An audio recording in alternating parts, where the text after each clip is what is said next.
Chapter 1. Blood on the Sand. The sun baked the desert flat, turning the sand to shimmering glass by midday. The dry air carried the scent of death before it carried sound.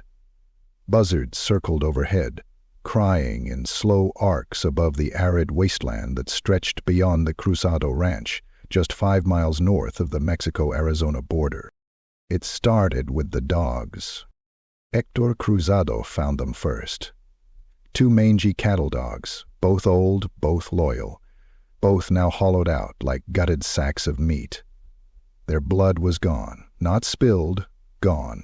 No pooling, no drag marks, no footprints, just skin turned an ugly, sunken gray, and bones picked too clean for coyotes. That morning, he stood beside the corral fence, face leathery and chapped by 60 years of sun, holding his hat in shaking hands. He hadn't cried since his wife's funeral. Today his eyes were damp.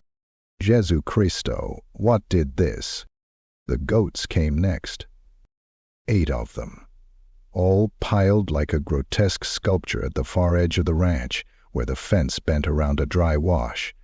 Their bodies were arranged, not strewn, deliberately stacked. Each goat's eyes were gouged out. Each throat was slit with something surgical, not torn, opened. And worse, far worse, was the skin. Symbols carved into the hides. Rings, intersecting triangles, spirals spiraling into other spirals. One had a crude figure with fangs. Another bore what looked like a blood-drenched sun. The flesh was not just cut, it was etched.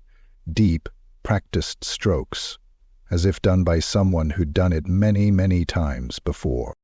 The sheriff came, then left. Deputy Langston stayed just long enough to light a cigarette and take a half-hearted photo with his phone. "Wolves, maybe," he grunted, dragging smoke through yellowed teeth. "Or some damn cartel kids messing around. Don't worry, Mr. Cruzado. We'll keep an eye out." But there were no wolves, and no blood. 3 days later, Lena Cruz arrived. She wasn't related to Hector, just shared the name. 28, sharp-tongued, with a podcast called Cryptid Cutthroat, Lena had covered everything from Mothman to Jersey Devil lore. All nonsense, in her opinion, but nonsense that sold ad slots. She pulled up in a dust-caked SUV, flipped her black sunglasses up and stepped into the heat, with a notepad, recorder, and a full battery pack.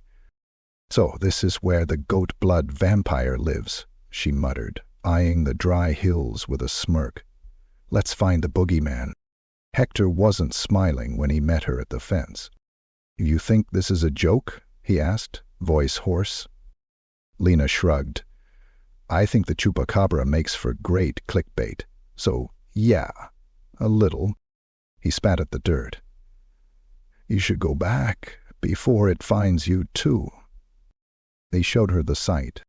The goats were gone now, buried, but Hector had taken photos. Lena flipped through them on his cracked old phone.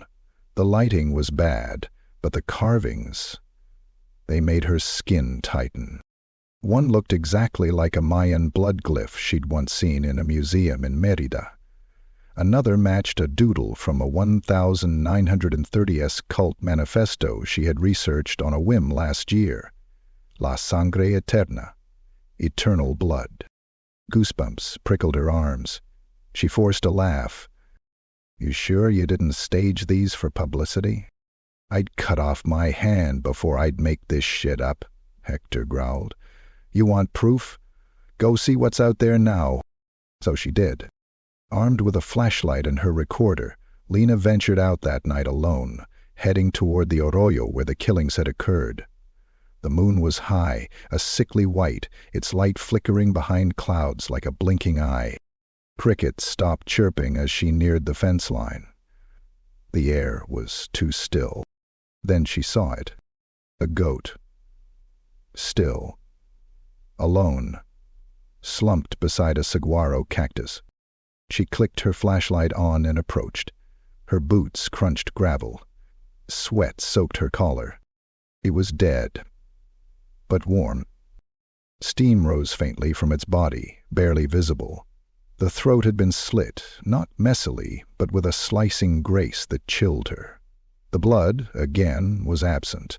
Not a drop in the sand. Not a smear.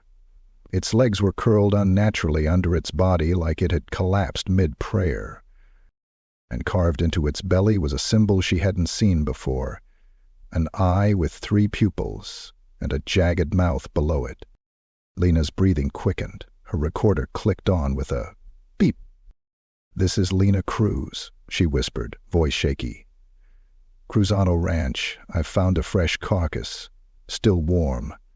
Drained. No signs of struggle, no footprints, no growling." It came from the ridge behind her, not low and rumbling, but wet, like breath forced through mucus and broken glass. It scraped her nerves raw. She froze, turned slowly. The cactus's shadow moved. No, it wasn't the cactus.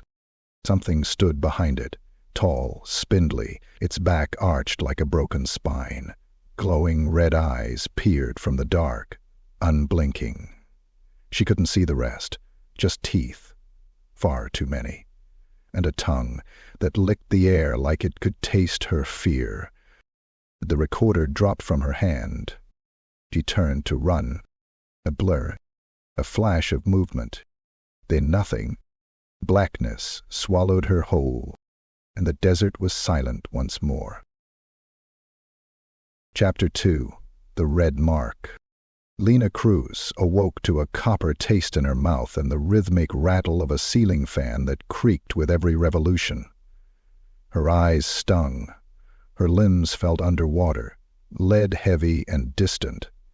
Somewhere a radio whispered static through cracked speakers. The room smelled like antiseptic and dust. She sat up, slowly, groaning as her spine protested. A dull, spreading ache bloomed across her lower back. When she reached around to touch it, her fingers recoiled. Burned. The skin there was swollen, fever-hot, and slick with sweat. Hector's niece, Maria, leaned against the doorframe with crossed arms, and worry etched deep in her brow. "You've been out almost 16 hours. "What happened?" Lena croaked. "The goat. I saw something. "You were found in the arroyo," Maria interrupted, half buried in sand. No tracks, no wounds, no blood, just passed out cold. Lena struggled to her feet, the pain at her back intensifying. She staggered toward a dusty mirror nailed above a chipped sink and twisted her body, lifting her shirt to see what throbbed beneath her skin. What she saw made her gag. Etched, no, branded into the flesh, just above her right hip, was a symbol. A jagged circle surrounding an open, fanged mouth. Lines radiated outward like sun rays, but each ended in a claw. Not light. It wasn't ink. It wasn't cut. It was as if the skin had split open and boiled into the mark itself. Flesh bubbled and warped into the shape. Fresh. Angry. Supernatural. Maria stepped closer, her voice barely above a whisper. My abuela would have called that La Marca del Rojo, the mark of the red one. Later that day, Lena sat at a sun-bleached picnic table behind the Cruzado home, flipping through the photos she had taken before the blackout. One image kept pulling her focus, the belly carving of the goat, that crude eye, the triple pupils, the way it seemed to watch her, even through the screen. She uploaded the image to her encrypted research drive and ran it through a symbology database tied to ancient Mesoamerican texts. What returned wasn't just disturbing, it was devastatingly specific. Aztec, pre-Columbian, blood rites, sacrificial purification, worship of an entity referred to as Xlazotaval Chichaltic in a forgotten dialect, translated loosely as the red shadow that hungers. Cross-referring further led her down a chilling path. old anthropological journals, occult archives, and even a banned thesis paper that had been pulled from the University of Mexico in the ADS. The name repeated throughout them, like a whispered curse. La Sangre Eterna, the eternal blood. A secretive cult, spanning centuries, rooted in the borderlands, practicing ancient blood rites in the name of an entity that predated even the Mexica. They believed it lived beneath the desert sands, slumbering, starving, woken only by the blood of animals, and eventually, people. One line stood out from a translated manuscript. They do not worship the god, they sustain it. That evening, Lena ventured into the heart of Santa Tierra, the nearest town to the Cruzado Ranch, a sun-warped collection of adobe buildings and forgotten churches, abandoned but not dead. She sought answers. Instead, she found silence. Old men glanced away as she approached. Women clutched rosaries. Children were pulled indoors like laundry in a storm. Only one spoke to her. She found the old woman seated beneath the stoop of the town's half-collapsed mission, her eyes blinded but unblinking, a rosary wound so tightly around her fingers that the beads had dented her skin. "You have the mark," the crone rasped before Lena even spoke. "How do you know what I—" "You reek of its breath. You reek of sand and sin and silence." Lena crouched. "Who are you?" "I was once like you, curious, hungry, foolish. I walked into the night with a microphone, thinking I could name what doesn't want to be named." She leaned in, her breath foul with root wine and age. "But listen to me now. They don't worship the Chupacabra." The word sounded brittle in her mouth. "They feed it. They chant for it. They bleed for it. And sometimes they are eaten by it." Lena's spine turned to ice. "El Rojo Sombrío," the old woman said almost reverently. "The red shadow, the mouth in the dirt, the one that waits."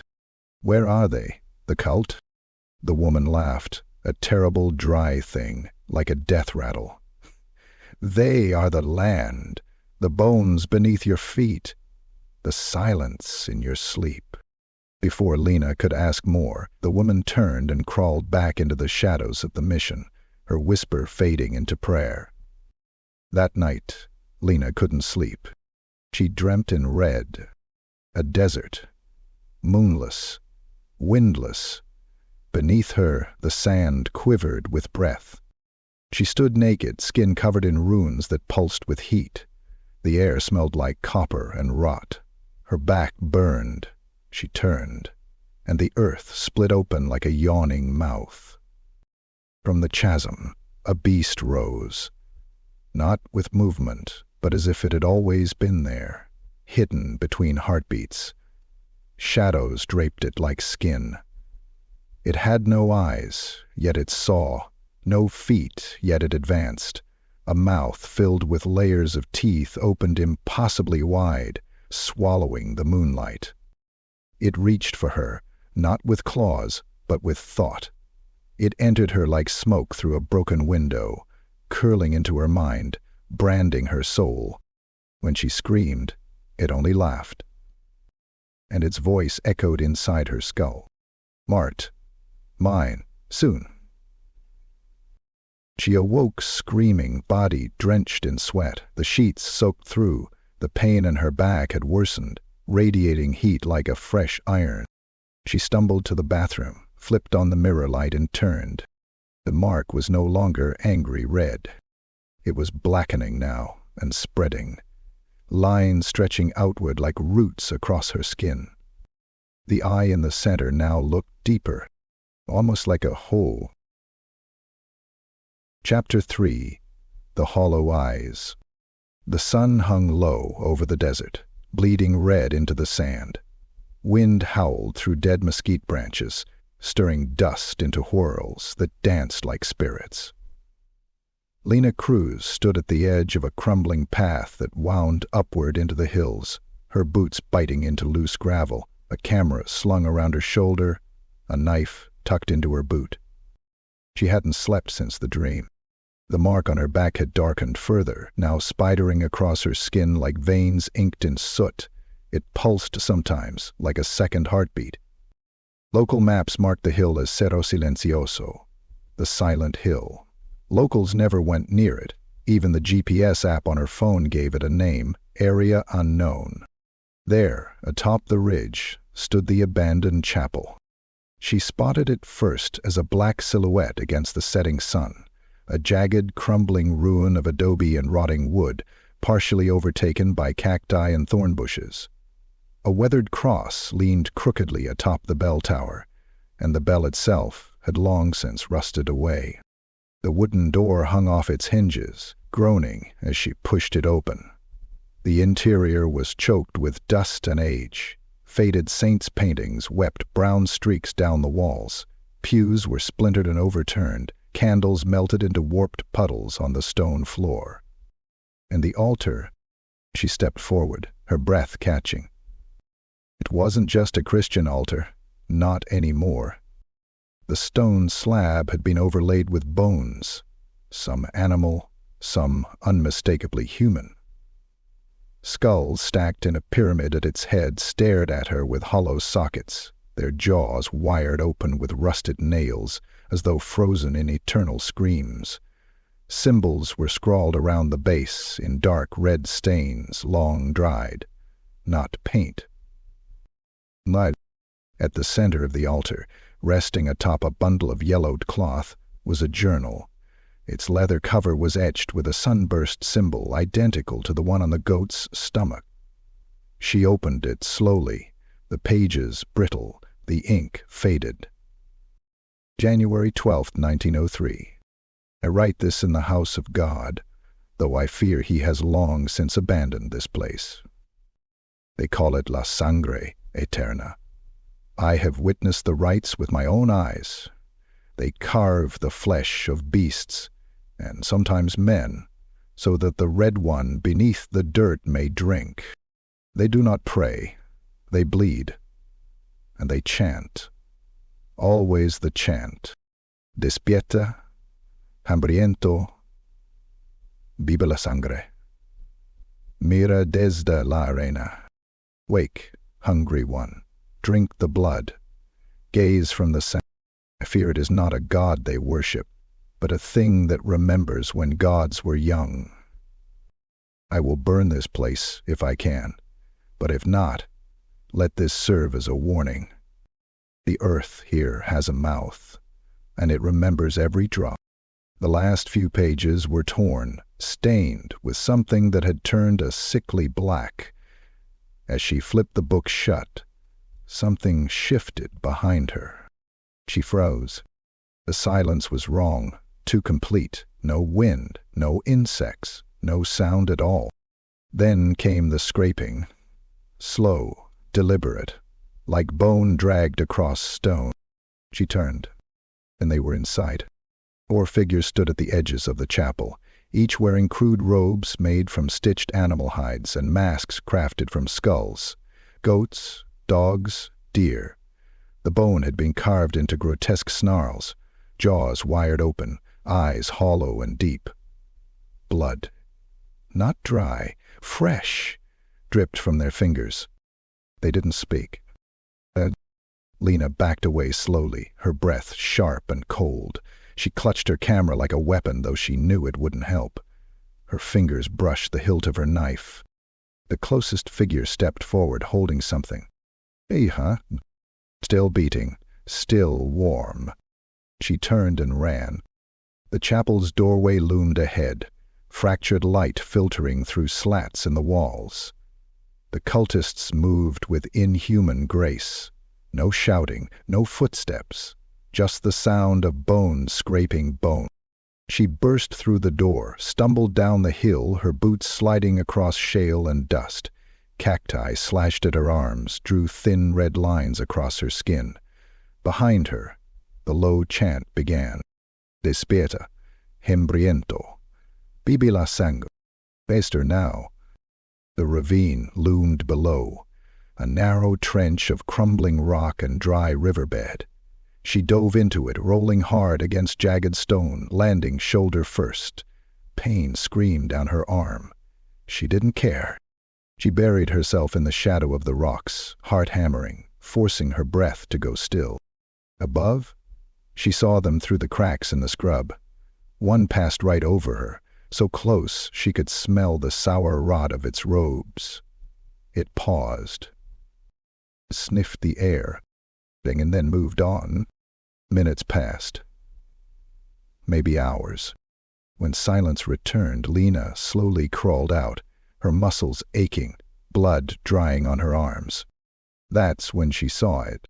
Just a few feet away, resting on the cracked earth of the ravine floor, was a goat, its body still twitching in the final spasms of life.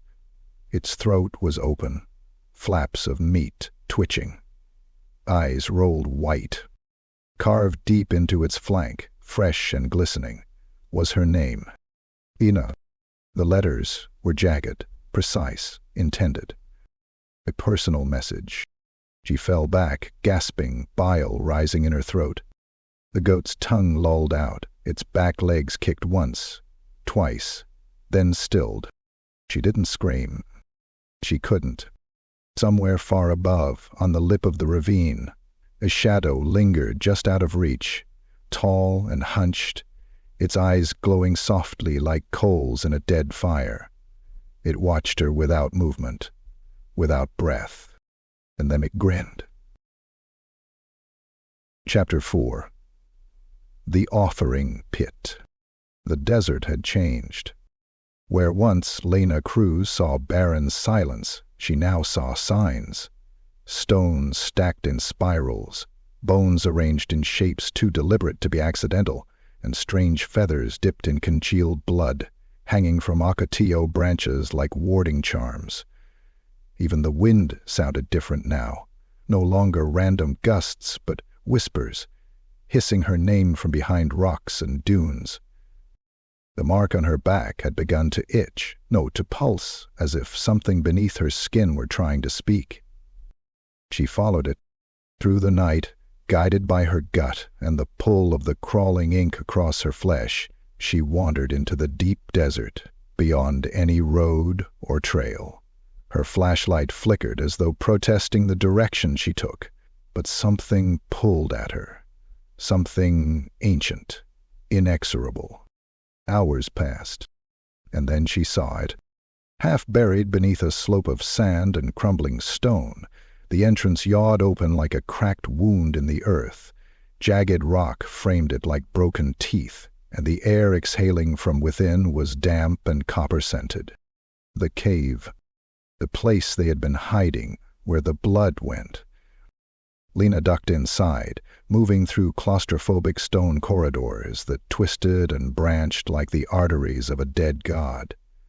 Her light passed over faded murals, red-painted rituals, flayed goats, human figures kneeling before a great shadowed beast. At the edges, symbols identical to her mark shimmered faintly, as though reacting to her presence. And then, far below, she heard it, chanting. She crept forward, heart pounding, camera ready but silent.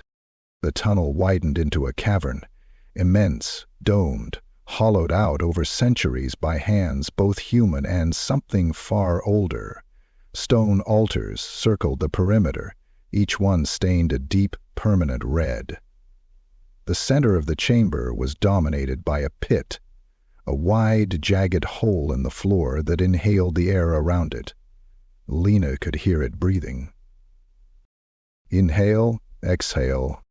A dozen torches flickered around the rim. Shadows danced like living things across the walls. And the cult was there. Dozens of them. They moved in a spiral, chanting in a tongue older than Spanish, older than Nahuatl. Lena crouched behind a pillar, watching. Each cultist wore a different mask, crafted from animal bones. Some charred, some polished smooth. They held knives of flint and obsidian, carved with glyphs that shimmered wetly in the firelight. At the pit's edge, a goat was tied to a stone dais, bleating weakly, its mouth bound. A high priest stepped forward. taller than the others, clad in crimson robes streaked with black. His mask was carved from a ram's skull, the horns painted red. He raised a blade, said a final word in that cursed language, and plunged the knife into the goat's chest. The scream was short.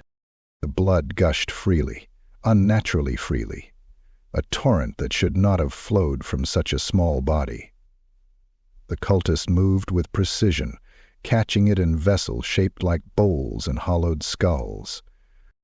Then, with reverent movements, they poured the blood into the pit. The stone shuddered. The earth groaned. The chanting stopped. Silence fell like a dropped curtain. Even the firelight seemed to dim. Then, with a sucking gasp, the pit breathed in the blood. Lena's limbs locked, her stomach turned. The mark on her back burned like someone had set it aflame. From the pit came a sound, wet, slithering, like something dragging itself upward through flesh and mud. The stone cracked. The torches guttered. Dust fell from the ceiling like falling ash. And then it rose. First came the claws, obsidian, jagged, spider-like. Then the hunched form of a creature that defied nature. Leathery skin stretched too tightly over bones, spines along its back that twitched with breath, and glowing red eyes set deep in sunken sockets. Its mouth was too wide, too wrong, jaws within jaws, filled with fangs that clicked wetly as it tasted the air. The Chupacabra. But not the pop culture myth, not the cartoonish version. This was ancient, sentient, hungry. It slithered from the pit like a thing being birthed, steaming and slick, towering above the cult. As one they fell to their knees, heads bowed. Only Lena stood, the creature's eyes fixed on her. It knew her. It didn't sniff or search. It had been waiting. Her mind erupted with sound. Not spoken words, but pure thought, injected like hot metal into her skull. Marked vessel. She stumbled back, clutching her head. The blood calls me through you. The cult remained bowed, as if this communion were not new. You opened the door. You made the offering. No, she gasped, eyes wide, trying to retreat. You belong to the sand now. The pit churned behind it, blood bubbling at its edges, rising like boiling oil. The beast stepped toward her, the earth shuddering beneath its limbs. Lena screamed and ran. Down a side tunnel, breath ragged, lungs aching. The chanting rose behind her again, but now it was jubilant, not reverent, as though a prophecy had been fulfilled. The mark on her back pulsed with every beat of her feet. She didn't look back, not even when the walls whispered to her, not even when she heard her own voice calling from behind her. Lena, Lena. It was hers, but twisted, lower, layered with something else, something ancient, something that wanted to be inside her again. Chapter 5. Marked Forever. The desert never truly lets you go. It lingers in your pores, in your dreams, in the silence between heartbeats.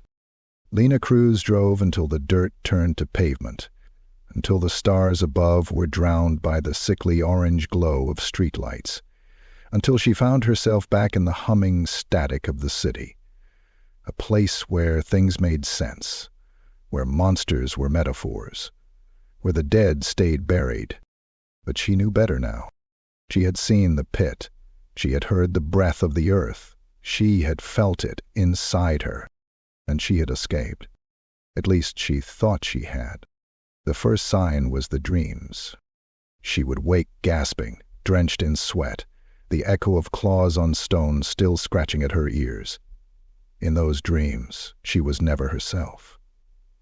Sometimes she was on the altar, her chest open, blood spiraling upward into that gaping mouth of stone. Other times she stood among the cultists, masked, chanting, the knife warm in her hand as she pressed it to a screaming throat. But most nights she dreamed of the pit, always the pit, and the thing that watched from beneath, speaking in a voice only she could hear. The blood feeds you now, my vessel. Then came the blood loss. It started subtly. Headaches, dizziness, random bruising. She thought it was exhaustion, trauma, nerves. But then she noticed the stains on her sheets, deep crimson patches that had soaked through to the mattress. No wounds, no cuts, just blood. Gone from her. She went to a clinic. The nurse frowned as she read her charts. Your hemoglobin is dangerously low. Have you been donating blood? No, Lena said. But her voice was wrong, thicker, deeper. She felt it too. Something inside her throat, heavier, like molasses. She coughed often now, not phlegm, clots, like her body was rejecting itself. Maybe you should see someone, the nurse added gently, a specialist. Lena just smiled. Her teeth had started to feel sharper lately. She returned to her podcast with trembling hands and trembling thoughts. She edited the recordings from her time in the desert, cutting around the screams, the gasps, the static-laced whispers she swore weren't hers. She titled the first episode, The Chupacabra Cult, Blood on the Sand. Within hours, it exploded. Listeners flooded in, downloads soared, her name trended. Even skeptics raved about how authentic it sounded. The voice on the podcast wasn't entirely hers. It was close, but there was something darker, like someone else was speaking with her tongue. Even her laugh sounded wrong now. It was hungrier. Then the reports began. Scattered at first, isolated. A mutilated goat found in Wyoming, drained, symbols carved into the hide. A ranch in Georgia loses 12 sheep in one night. In Montana, a hiker disappears. All they find is his phone and a trail of blood leading into the rocks. And always the symbol, the eye with 3 pupils. She received messages from listeners, hundreds of them. It's here. The symbols match your episode. I saw something last night. It was watching me. And then photos of bone masks, of black-robed figures, of eyes glowing in cornfields. The cult had spread. Lena stood before the mirror, towel wrapped around her shoulders, hair damp from the shower. She studied herself, really studied. Her skin had paled, not sickly, but strangely luminous, as if moonlight had sunk beneath the surface. Her collarbones were sharper, her cheekbones more defined. Her lips were darker, naturally flushed like they'd been kissed by blood. But her eyes, they weren't round anymore.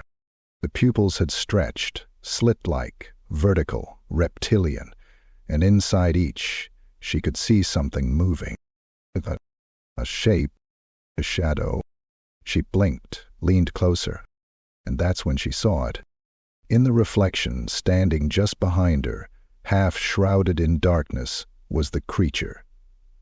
Not hunched now, not crawling, bending, tall, lean, majestic in its terror. Its leathery skin glistened in the mirror's edge. Its glowing red eyes met hers. Not with hunger, but with recognition. She turned sharply, but there was nothing behind her, just the sound of dripping water from the faucet. But in the mirror, the creature remained, and it spoke again, not aloud, but from within her. You carry me now, my voice, my blood. You are no longer host. You are home. Lena smiled slowly. Her podcast mic blinked red. Recording.